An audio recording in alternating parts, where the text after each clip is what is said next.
ndikuthakudziwa kuti anthu ambiri mukumudziwa mkazi ameneyi. Mkazi ameneyi amachedwa Queen Nadia TV. Ili ndi dzina limene amaziwikira. Mkazi ameneyi amapanga content yake yolaula pa Facebook. Anthu ambiri mukumudziwa. Koma sindabwere pano kuzakamba za content yake, ndabwera pano kuzakamba za mbiri yake ndi chifukwa chimene chinampangisa kuti azipanga mavideo ngati amenewa. Mkazi ameneyi amachokera ku Zimbabwe. Ndipo mkazi ameneyi anali okwatira mbuyomo, koma mamuna amene anakwatana naye ankakhalira kumumenya. Banja lake linali losalongosoka chifukwa amakhalira kumenyedwa daily. Ndiye anaganiza zotesa banja lija. Banja lija linatha. Kenako anayamba kuvutika.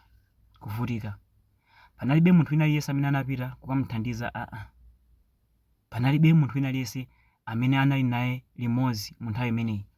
Kenako anayamba kuzitolera pang'ono ndikugula phone, kenako kuyamba kupanga content ngati imeneyi. Mpaka anafika apa. Wina aliyense amamudziwa, content yake anthu ambiri amaonera. Koma chimene chapangisa kuti yeyu anthu ambe kukamba za yeyu ndi ichi. Anapanga screenshot kuonetsa ndalama zake zimene anapanga kudzera pa Facebook. Ndalama yake ndi 230k USA dollar. Ndalama yochuluka kwambiri. Tikayapanga ndalama imene convert to rand yogwira 3.1 million rand. Ndalama yochuluka kwambiri. Izi ndi zifukwa zimene zapangisa anthu kuti ayambe kuyankhula. Mpaka napange report za page yake. Panopa page yake ayichotsapo pa Facebook. Ndiye ndabwera ndi nkhani imeneyi pofuna kuti ena ake muphunzirepo china chake. Akuluakulu, zinthu zikamba kuyenda anthu ambiri amakuchitira sanje. Nkhani ndimakhala ndikukamba kuti onetsani ngati sizikuyenda, ngakhale zikuyenda. Yeyu mistake imene anapanga ndi yopanga post ndalama zimene amapeza pa Facebook. Ndi zimene zapangisa anthu ayambe kumuukira. Zaka zonsezi anthu amaonera ma content yake samayankhulapo ayi. Ndipo akumudziwa.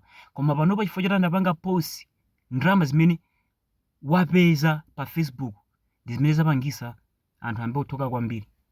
Apapa page yake apita. Akuluakulu, anthu ndi asanje kumakhala osamala. Ngati zikuyenda pangani act ngati sizikuyenda. Iniyo haso muzingomenya in silent mode. Osamaonetsera kuti zikuyenderani. Chimodzimodzinso government ukakhala zoti ukuvutika simabwera umazawafunsa kuti ndalama zimazipeza bwanji izi ndizi. Koma ukangochita bwino amamba kukulonda. Azikupanikiza ndi matax. Sikupereka tax.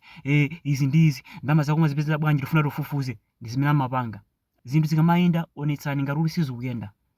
Kumatengerapo phunziro pa nkhani ngati zimenezi. Osamangoonera ma videos iwa.